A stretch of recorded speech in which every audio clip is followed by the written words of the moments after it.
Welcome to the Auto Vault podcast, where the world of luxury meets the open road. This show is all about bringing together extraordinary people from all walks of life, united by one thing, a passion for automobiles. This podcast is your front row seat to the stories that drive us all.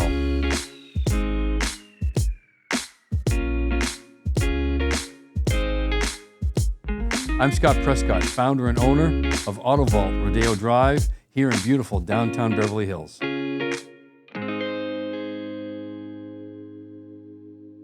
Hello, everybody. My name is Scot Prescott.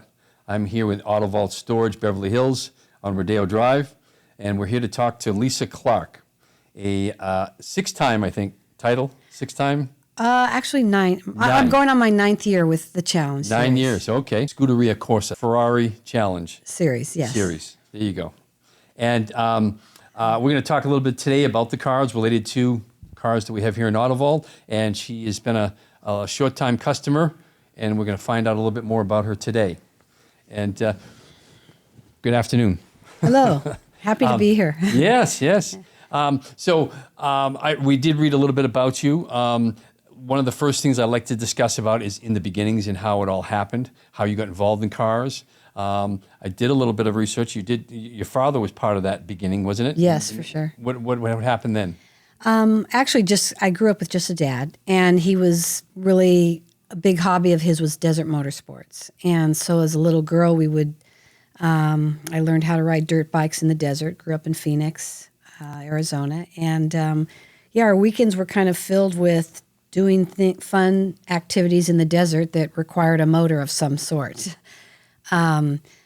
So I grew up doing that and didn't start my journey in racing until later in life.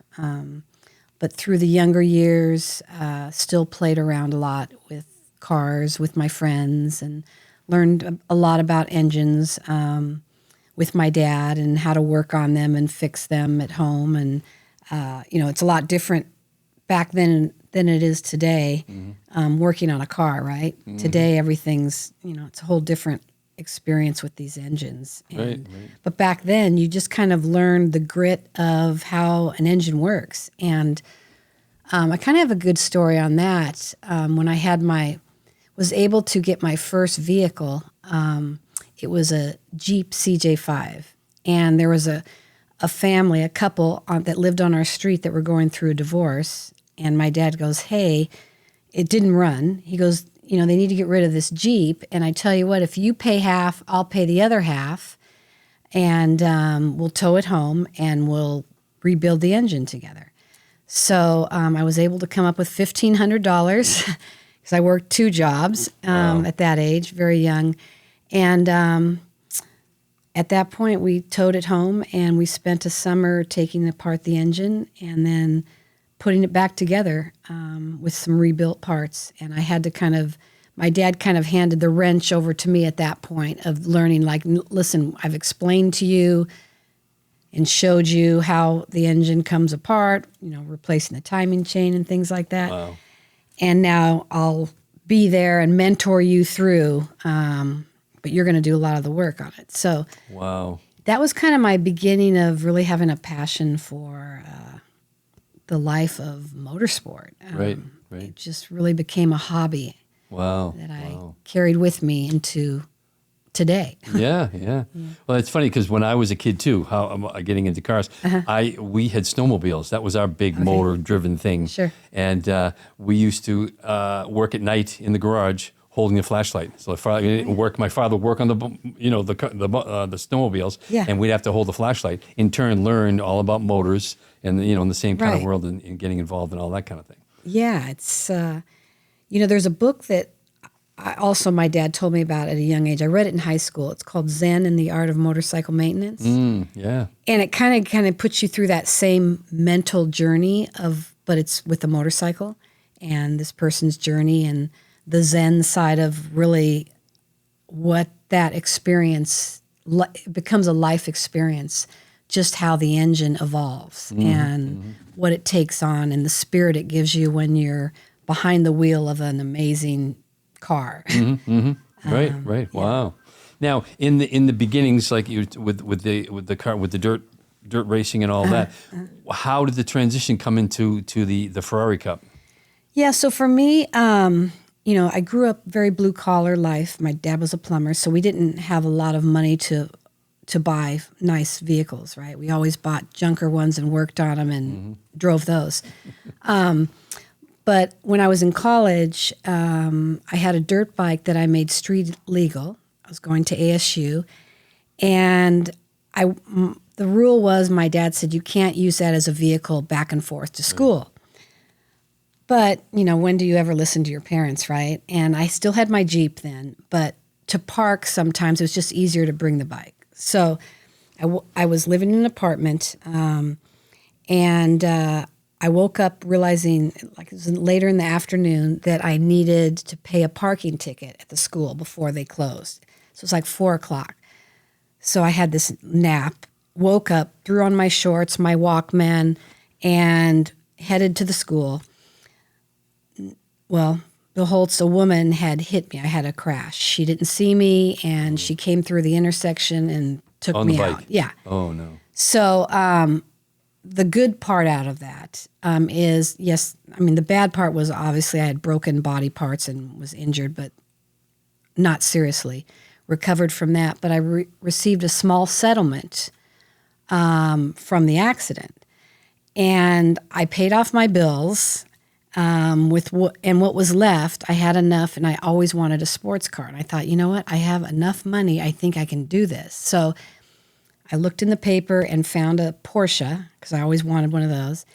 And I found a 914, and I got that. And that was joined the Porsche Club and started doing parking lot experiences, like rally timed, racing, thing, yeah. Just through cones and things like that. And it was a blast.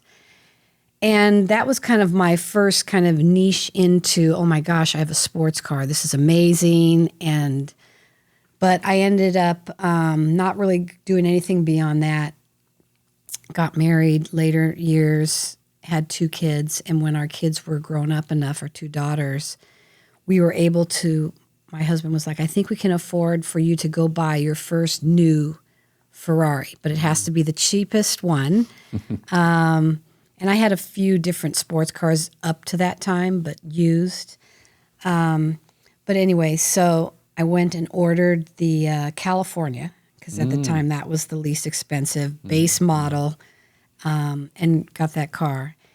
And the dealership, which now who I race for, Giacomo, his person was James Del Pozo, who's in charge of sales there. And we became good friends. And he was like, Lisa, they have a program, Ferrari, where you can do, it's called Corsa Pilota, where you can drive a sports car on a racetrack.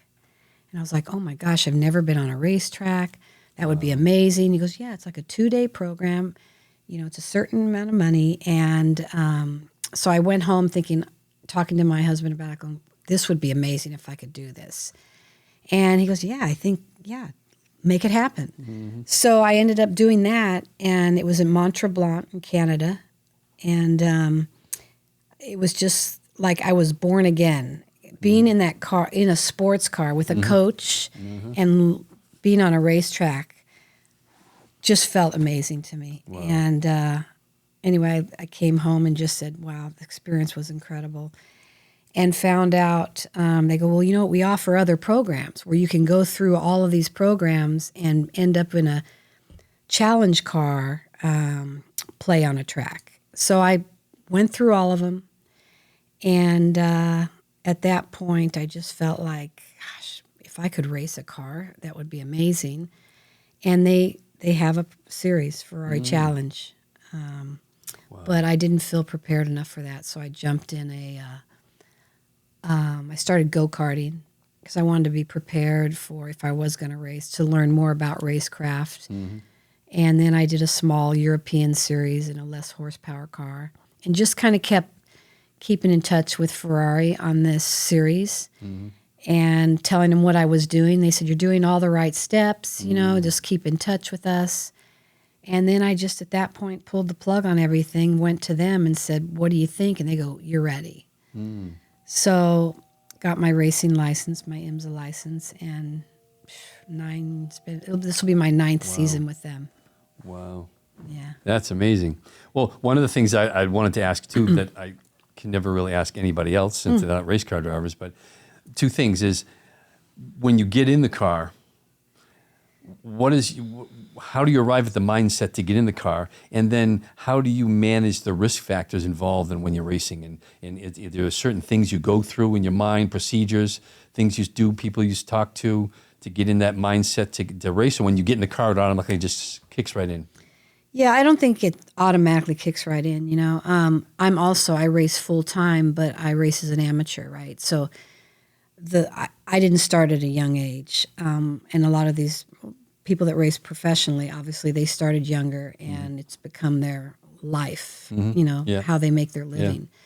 So my mindset's not up to where theirs is. I do have a lot of seat time. I've kind of pushed myself into that just so I can learn as much as I can. But when you're preparing for a race or even just to get in the car, yeah, there's a mindset I think everyone has to put themselves into, and you realize the risk that is involved. So that's always kind of there too. And I do have a coach that I work with. My team's very supportive, my race director, coaches I've had over the years. I keep in touch with a lot of them. You establish very close bonds with these people. And everyone's very supportive. So for me, I carry a lot of that with me once I step in the car of the input I get from these professional race car drivers and people that have been involved in the sport and know the car. And I take all that with me in the car and then, learn as much as I can while I'm in the car and when I'm out of the car. You know, you jump out, you go over data, you learn more, you get back in, you try something different. And there's a lot involved in just not only handling the car, but understanding how the car works and setup, and which you leave to your engineers. And your coach jumps in and out of the car from time to time to check how he feels about the setup, and then you give your feedback on it. So everything just kind of evolves up until the moment you're in the car, and I don't think it ever really stops. It's never just you're in the car, you race the car, and you get out of the car and everything's great. Yeah. I don't know. It's like having a perfect golf game, and that rarely happens. Right. And what I'm realizing is there was probably a phase in your life where you raised a family, so you weren't really that focused on the racing, and you kind of got back into it as they got older. Is that kind of what happened? Yeah, my daughters were old enough where when I started to play in it, they were very supportive, going, "Mom, you've been so involved with us," and then with their dad and the business that we had started, a couple different businesses. It was like, this is your time. We're good. Do this. So in doing that, I still had the family, and but I had the support there with that. And I think, I did go through a divorce years later, not too many years later, once I started really getting into the sport. But once that was off the table, I think, and the girls were good, it kind of became my time then. It was like, okay, I have nothing really to hold me back, and this is a passion that I have had. I'm going to keep pursuing it. And so I did, and it's been very rewarding, challenging still, but my daughters are very supportive of it, and they know it's something that I love to do. So right. Even with the risk, they've seen some highs and lows. So, but overall, I think they like that I'm happy with it. Yes. So they like what you see in the mindset. Yeah. And the reason I was asking about from the beginnings and all, and up through, and then you kind of had a pause through the raising the children. A lot of race car drivers in the sport, basically, like one is Lewis Hamilton, Formula One. His father saw in him at a very young age his hand-eye coordination through remote control cars, and that's what got him involved and pressed him into arriving where he is today. Sure. But it's been an ongoing basis, and I think a lot of the drivers are all pretty much start as young people, don't they? Yeah, I think especially the ones that are out there today, the pros, they've started definitely younger than back in the day. Racing. I mean, the old school days are so different than the new drivers that are driving today, right? I mean, I think I have a great uncle that raced in the 50s and 60s, and he didn't start till later in life. And he was an older gentleman that raced, IndyCar, did a little Formula One. And I look at those guys and the grit and them not really knowing until they jumped in the car and learning the car. And then the people that are the drivers that get in their car today, that it's fully functional and everything's dialed in. Computerized. Yeah. And, it's a different style for sure of driving. Yeah. Wow. Yeah. It is. It's quite a bit different. Now, in the race world, obviously we're flirting now with the introduction of electric cars. Electric cars are getting more and more on the road for transportational use. There's been talk about electric cars being introduced into racing. What do you feel about that? Yeah, it's progress, and it's hard to stop progress. I think, I don't want to speak for everybody, but people that I do talk to, we all are kind of hesitant on the idea of losing the original motor in the sport. And it's just, I don't know how we move forward with that idea. There's the hybrids that are out now too, and the prototypes. And I don't know. I look at like Formula E and I see what they're doing and what they're learning with all the research of having fully electric, but it just doesn't give me that organic feel of the way I was raised with motors and sports in motors with motors. Yep. So I don't know. I mean, I probably will not own electric anytime soon. So I'm just gonna kind of keep plugging away on what I know. Yeah. Well, I'm the same. I mean, growing up, I think our generation, before and after our generation, I think we're not ready for this. I think probably our kids or grandkids will be more open to this, probably be a lot more easier to deal with. But with us, I think that the gasoline motor, there's an attachment to it. There's a soul about a car, especially 60s and 70s muscle cars and all. Yeah. There's something about it when you get in that car. There's something visceral about it that you come be one with the car. And when you get into an electric car, you just don't arrive at that. Yeah, no, it doesn't give you that same feeling. You don't have the fuel smell and those the sounds. Yep. Now, and I know you do collect cars. You do avid as far as collection goes. What are some of your like top of the line cars? Cars that you either have or you wish you did have? Gosh. Yeah, there's many that I wish I did have. It's just, where do I put them? I think you're running out of room here. I'd like to have more. My problem for me is I like to drive more than I like to collect cars. And I have friends that have numerous amounts in their garage, and it becomes a full-time job if you want to get through and drive them. And to me, I'd rather have fewer and drive them more, and then maybe just trade them out over time when I realize, okay, I've done this one enough. I really want this one. And that's kind of where I'm at right now. I feel like there's a couple more that I know I want. So I'm looking for an older Porsche, and I've got to have a Ford GT. That was one of my dad's favorite cars. So I'm kind of looking for one of those right now, just to kind of appease him with saying, hey, Dad, look, remember how we wanted one of these? Right. So those are kind of two on my bucket list right now. And now the older like race car version, like the 2005. I want the 2005, 2006 for that car. The real nice. It's got to have the stripe. Yeah. Yep. And Porsche. I don't know yet what, but I want an older. I want one with a big tail on it, and we'll see. Yeah. I don't know. You start looking, and they have so many varieties of great cars. You're just like, do I want that one or that one? Or Now you did mention, which I liked, was the 914 when the 914 Porsche came out. That was kind of the between the Audi, Volkswagen, Porsche world, right? Yeah, it was kind of all kind of making that kind of car, but very low kind of car to the ground. Good track car, right? It was a very well-handled car. Yeah, it was a lot of fun. I mean, I basically just did parking lots with that car around cones, but had a blast. Yeah. Wow. Yeah, I wish, looking back, you always go, oh, why did I sell that car? Because now the value of those is crazy, and you're like, what? Right. Yeah. It just keeps accelerating. Yeah.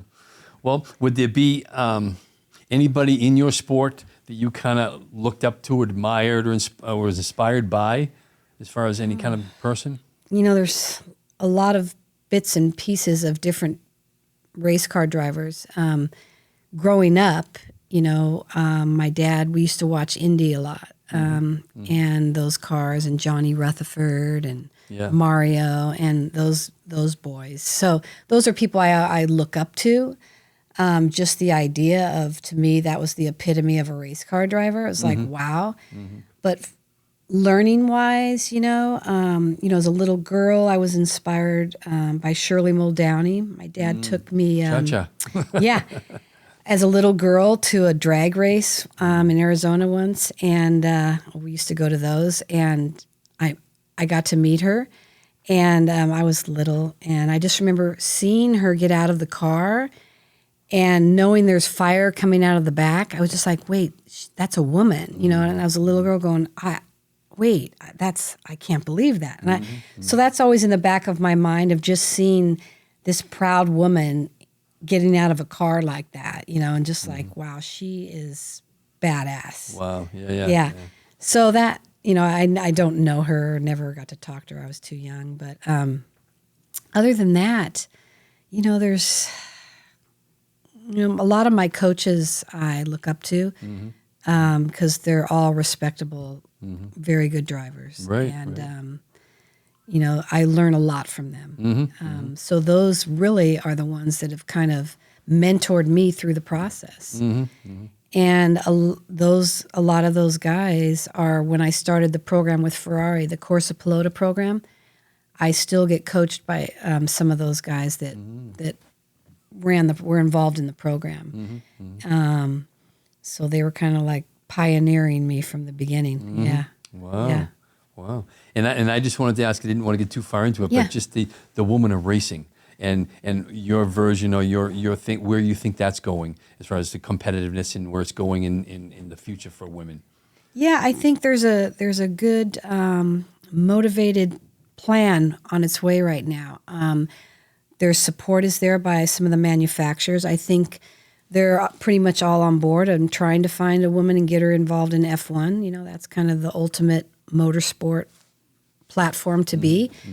And, I know the academy, Women's Academy that Susie Wolf started, it's been a great way to just kind of bring the female idea in motorsport out in front.